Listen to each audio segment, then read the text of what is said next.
Hello friends, welcome back to crazy tasty cooking. இன்றைக்கி நம்ம பார்க்க போகிறது கண்ணுக்குட்டி கால் பாயா பார்க்க போகிறீங்க. இதுக்கு தேவையான பொருட்கள்லாம் இப்போ பார்த்துக்கிட்டு இருக்கிறீங்க. ஆட்டுக்கால் பாயாவை விட கண்ணுக்குட்டி கால் பாயா இன்னுமே டேஸ்ட்டாக இருக்கும். இது சாப்பிட்டு பார்த்துட்டு நெக்ஸ்ட் டைம் நீங்கள் ஆட்டுக்கால் வாங்கவே மாட்டீங்க, கண்ணுக்குட்டிக்கு கால் தான் வாங்குவீங்க.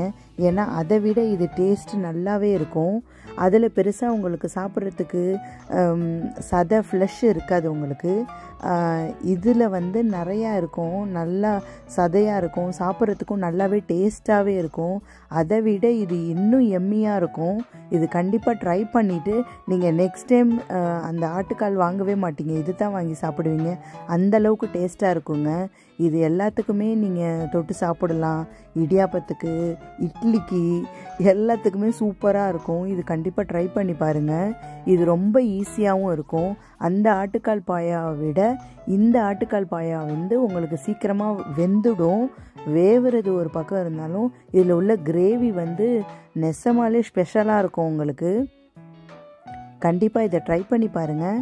நான் செய்கிற மாதிரி செஞ்சு நீங்கள் ட்ரை பண்ணி பார்த்தீங்கன்னா சூப்பராக இருக்கும். கண்டிப்பாக பாருங்கள். ஆட்டுக்காலோ இல்லை இந்த மாதிரி கண்ணுக்குட்டி காலோ வாங்கும் போது நார்மலாக உள்ளதை வாங்காமல் சுட்டக்கால் வாங்கினீங்கன்னா இன்னுமே டேஸ்ட் எம்மியாக இருக்குங்க. சுட்டக்கால் வாங்கி செஞ்சால் தான் வாசம் நல்லா இருக்கும். இல்லாக்கட்டி ஒரு மாதிரியான கவுச்சி வாசம் அடிக்கிற மாதிரி இருக்கும். அதனால் இனிமேல் வாங்குறதா இருந்தால் சுட்டதாக உள்ள கால் பார்த்து நீங்கள் வாங்குங்க. அப்படி இல்லை, வாங்கி நீங்கள் கறியில் சுடுங்க, அப்போ தான் அந்த வாசம் கிடைக்கும் உங்களுக்கு. குக்கரில் வேக வச்சு அதுக்குள்ளே நல்லா டைம் கொடுங்க, நல்லா வேவுறதுக்கு. சீக்கிரமாலாம் எடுத்துடாதீங்க, நல்லாவே வேவும். ஒரு 10லேருந்து 15 விசில் விடும். இதுக்கு நல்லாவே சூப்பராக அப்படியே மெல்ட் ஆகும். அதை நீங்கள் பார்க்கும்போது எம்மியாகவே இருக்குது பாருங்களேன்.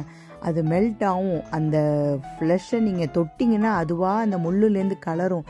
அந்தளவுக்கு அது வேகணும். அப்போ தான் உங்களுக்கு சப்பாத்தியோடையோ இல்லை பராட்டாவோடையோ தொட்டு சாப்பிட்றதுக்கு சூப்பராக இருக்கும். கண்டிப்பாக இதை ட்ரை பண்ணி பாருங்கள். ட்ரை பண்ணிவிட்டு உங்களுக்கு பிடிச்சிருந்துச்சுன்னா லைக் பண்ணுங்கள், கமெண்ட் பண்ணுங்கள், ஷேர் பண்ணுங்கள். சப்ஸ்கிரைப் பண்ணாதவங்க சப்ஸ்கிரைப் பண்ணுங்கள். தேங்க்யூ ஃபார் வாட்சிங் மை வீடியோ.